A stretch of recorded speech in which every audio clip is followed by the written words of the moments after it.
Hello लोगोफोर, नोंथांमोननि गेजेराव आरोबाव मोनसे गोदान भिडिअनि आपडेट लानानै फैलायबाय। बे गोदान भिडिअनि फुल आपडेटखौ मिथिनो थाखाय नैबे भिडिअखौ स्किप खालामालाखैनो जोबजासिम नायनो नांगोन, होनब्लासो मिथिगोन दि नैबे गोदान भिडिअखौ बबे चेनेलाव होदों। लोगोफोर, नोंथांमोना नैबे आंनि बर' इउटुब चेनेलाव गोदानब्ला चेनेलखौ साबस्क्राइब खालामनानै गालां आरो भिडिअखौ मोजां मोनोब्ला भिडिअखौबो लाइक, शेयार, कमेन्ट खालामनानै होदो। बिदिब्ला लोगोफोर, फैदो दिनैनि बे गोदान भिडिअनि सायाव।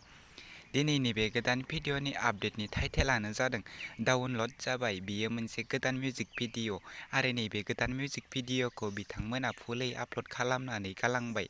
बे भिडिअखौ फुल नायनो थाखाय नैबे भिडिअखौ जोबजासिम नायनो नांगोन, होनब्लासो मिथिगोन बे गोदान भिडिअखौ बबे चेनेलाव होदों। आं बिथांमोननि इउटुब चेनेलखौ लास्टआव स्क्रिनाव बुंनानै होगोन।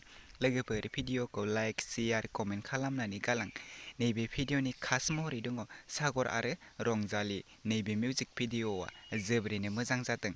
बे भिडिअनि मेथाइखौ रोजाबदों दा आरो नैबे भिडिअनि प्रडिउसारानो जादों बिखुंगुर हाज'वारी।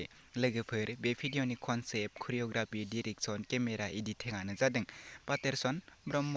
लोगोफोर, बे भिडिअनि कास्ट महरै दङ दशरथ, फाखन, दामिनी, अनामिका। लोगोफोर, दासिमहालागै बे गोदान मिउजिक भिडिअखौ फुल नायाखै, अब्ला बिथां सिख्रि सिख्ला फिल्म प्रडाक्शन इउटुब चेनेलाव थांनानै नैबे इउटुब चेनेलाव थांनानै बिथांमोननि गोदान मिउजिक भिडिअखौ नायनानै लाहैदो आरो चेनेलखौ दासिमहालागै साबस्क्राइब खालामाखै, अब्ला बिथांमोननि इउटुब चेनेलखौ साबस्क्राइब खालामनानै हैदो आरो आं बिथांमोननि बे भिडिअनि लिंक नैबे भिडिअनि डेसक्रिपसनाव नुनो मोनगोन। लोगोफोर, नोंथांमोना नायनानै लाहैदो आरो चेनेलखौ साबस्क्राइब खालामनानै होदो, जेन बिथांमोना बेफोरबायदि गोदान गोदान भिडिअ लानानै फैबाय थानो हायो। बिदिब्ला दिनैनि बे गोदान भिडिअनि गुसुं आपडेटआ बेखिनियानोसैमोन।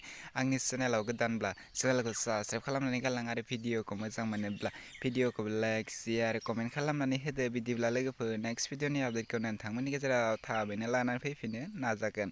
बिदिब्ला भिडिअआ बेखिनियानोसै।